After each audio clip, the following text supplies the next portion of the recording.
I invite every person, I invite every woman here, every non-Muslim woman here, to stand to the side when we leave here and talk to a Muslim lady. I mean, now, let's not ask Barbara Walters about how Muslim women feel. You know, let's not ask Tom Brokaw how Muslim women feel. Let's not ask CNN, ABC, Fox.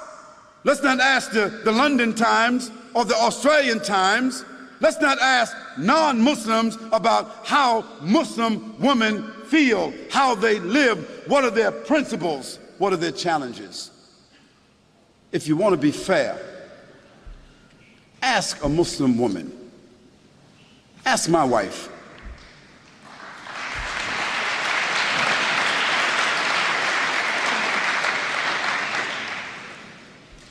Ask my mother. You see? Ask a Muslim woman that knows her religion, who has a relationship with her Creator, who is stable in her society, understanding her responsibilities, her relationships. Ask her.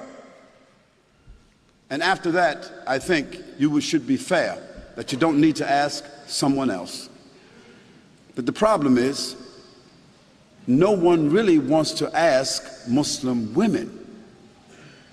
We want to take pictures of women in Afghanistan, and pictures of women in Palestine, and pictures of women in Pakistan, and pictures of women over here. And we want to listen to what people say about female circumcision, as if Muslims got women, 1,000, 10, 30,000, 40,000 Muslim women all over the world is being circumcised. Some crazy Steven Spielberg stuff.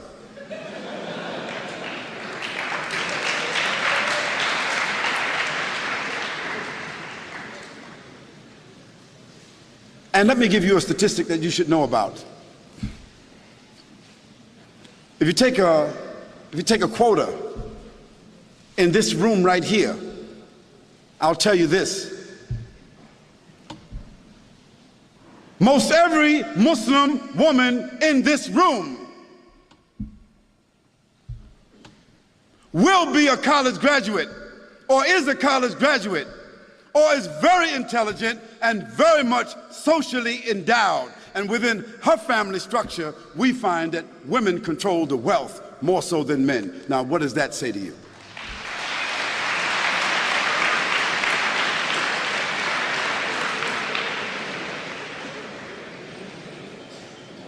Now, where you find women oppressed, women exploited, women mistreated among Muslims, that is because those Muslims themselves are not representing the principles of the religion. And in every religion, you've got black sheep.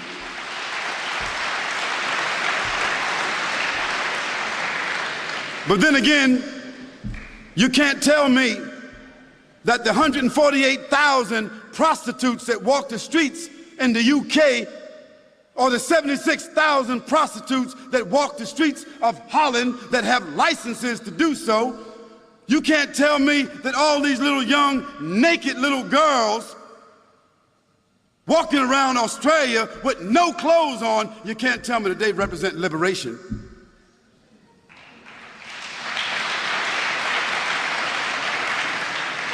You can't tell me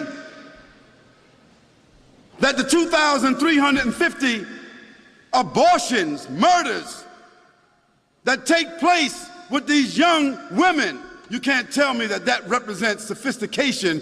You can't tell me that that represents liberation. You can't tell me that a naked woman sitting on a chocolate bar, a naked woman selling everything, toothpaste, everything, you can't tell me that doesn't represent exploitation. So let's put things in context. Let's talk about things correctly, and let's be fair, and let's be objective. We can talk about that a little bit more if you want to. And let me give you one more statistic. One more. prostitution, venereal disease, abortion, and pedophilia. And this horrendous number of children being raped and kidnapped that exists in the Western world. It is almost unheard of in the Muslim world.